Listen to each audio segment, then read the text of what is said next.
Hello everyone and welcome to a new episode of Reset. We're doing a bit of a special one, it's just a little one-off, since people seem to like the Mario Kart N64 thing. Decided it might be easier to go into a few oddities in gaming, since I've got quite a few oddities of gaming that people might be interested in. So first of all, we're going to start with the Sega Saturn, since I was just playing it. I've recovered from my necessary need to vomit. Now we're talking about basically the fact that with the appropriate video card you could play video CDs. Video CDs weren't very common in America or in the UK. Certainly not in the UK. I'd never even heard of them before. However, in Asia, where videotapes rot quite quickly, they became the standard instead of VHS tapes. So actually this was the top running way of playing your videos. One of the ways that wasn't necessarily the top way, but certainly was a way of doing it, was via a Sega Saturn. So basically the Sega Saturn, at the back where you've got the battery slot, there's actually like a card slot there, which is called an MPEG card slot.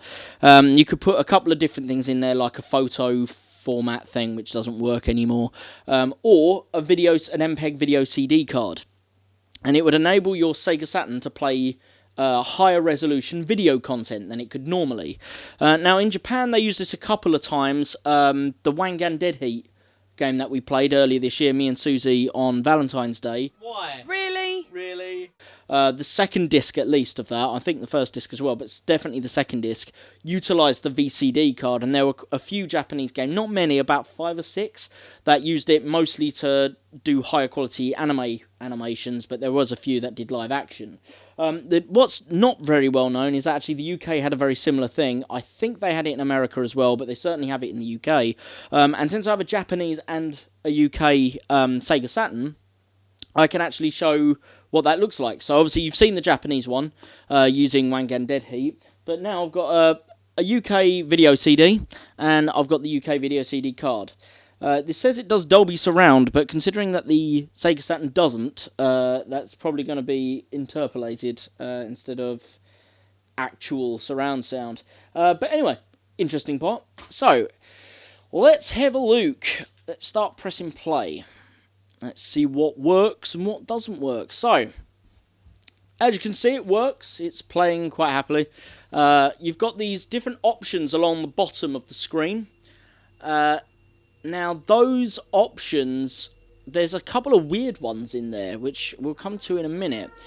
Some of them are pretty obvious. That's play, pause, stop, back chapter, forward chapter. Though what's kind of annoying is that it doesn't work like chapter markers on modern Blu-rays and DVDs. If you press them, it tends to go right to the end or right to the beginning with nothing in between. It's a bit of a pain in the arse, if I'm honest. That loops the video, which is important actually with with the movies at the time. Anyone who remembers Laserdisc will remember this as well, as the film is spread over 2 different discs. Early DVDs did something similar, where they did a back and front, but unfortunately when it came to this, it was across 2 CDs. They didn't do a back and front thing. A-B means that you can set the video to start and stop at point A to point B. Early DVD players had these features as well. They were eventually gotten rid of because people didn't see a point. Like, why would I decide to go, you know what, from here, I want to start recording from here, I'm going to stop there, and then it's just going to play that bit on loop.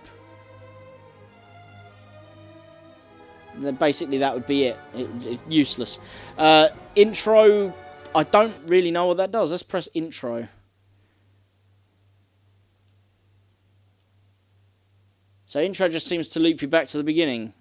I think it's possibly... Oh, no. I have no idea what it's doing. It's looping the beginning and going, which one would you like to watch? They're all the same. So that was pointless. That one is... Oh, that's for extra options. We'll come to those in a minute. C, I think, cancels everything you've done so far. That, I believe, hides the menu. So you press A to do the same thing anyway. So let's go to the extra options, because they're the more interesting. So index takes you back or forward to wherever you want to go. Oh, chapter markers work, but only within the main index page. So that's quite interesting. You can fast forward to the end of the disc for no reason, or you can use these chapter markers. So, anyone expecting Blu-ray quality, you're an idiot. Because this is 240p. So, put that in context. Standard definition was 480i. VHS normally did 480i at its best. This does 240p, which means it's progressive scan, but it's only half the resolution. That being said, VHS was basically 240p doubled up in lines, so it just meant that this was a little bit cleaner, but you had a lot of, especially when you're upscaling, you get a lot more blurring effect on the screen. So yeah, that's what you've got with that. Time allows you to skip to a certain time marker. Slow allows you to watch it in slow motion. For no reason. Why the hell would you do this? Yes, I want to watch this, but in super slow motion. In fact, I want it at a 15th. In fact, I'll take it at a 30th. Why? You're basically seeing 1 frame per second of what I assume is a 30 frame per second video. Great. I suppose if you want to find all the hidden bits, but at that resolution you ain't going to see much. Look at the blur on McCoy. Oh no. Oh McCoy. Oh, you have melted so. And then just turn it off. Strobo is weird, and I have no idea what it's for. So it plays at the normal speed, but the video doesn't. If I had more strobo. I don't know what this is for. Who is this for? It's just chopping and missing bits. I don't know if this was designed so journalists could take snapshots a lot more easily. I suppose there's not as much blur on the screen because it's resolving the image a bit better. So maybe it was realistically taken, it was done for journalists. But why the Saturn needed it, I don't know. Yeah, as you can see, there's a bit more blur when you play it in normal speed. So maybe it's to help prevent... It gets clearer the more strobo you've got. So, yeah, and then you get zoom.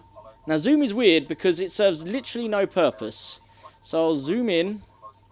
Oh my god! This, like, it's like it's something that became popular during... It's like making your own YouTube poop video. If anyone remembers those from like the mid to late 2000s.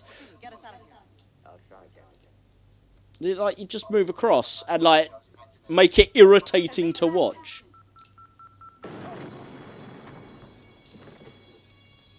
Like, what am I doing this for? There's literally nothing in it. And I can exit and leave it there. Great, that's perfect. I like that. And let's make it a bit clearer. Let's strobo. Yeah.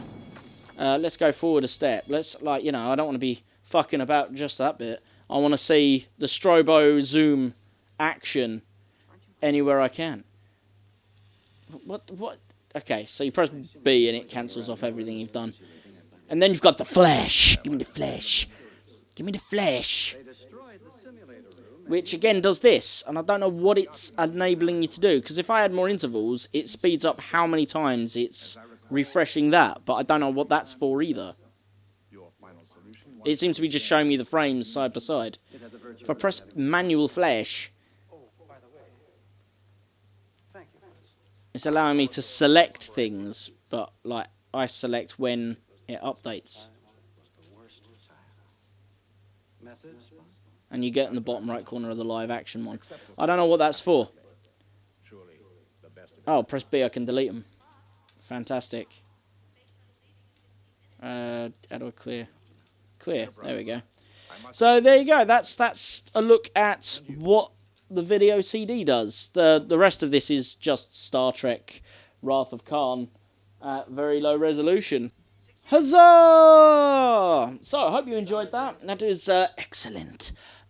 In standard def or just under on a Sega Saturn. You can watch all of your favourite films on your favourite video game console that nobody ever bought. Nice. I do like the Sega Saturn.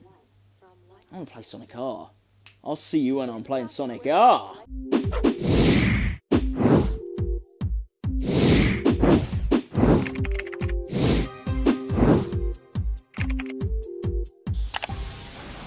Space battle! Oh, I had to nerd. I had to nerd hard. Nerd hard with Bruce Willis. He just sits here watching Star Trek. It's a film someone should make, without fucking doubt. I'm gonna go play Sonic R. See you on the flip side.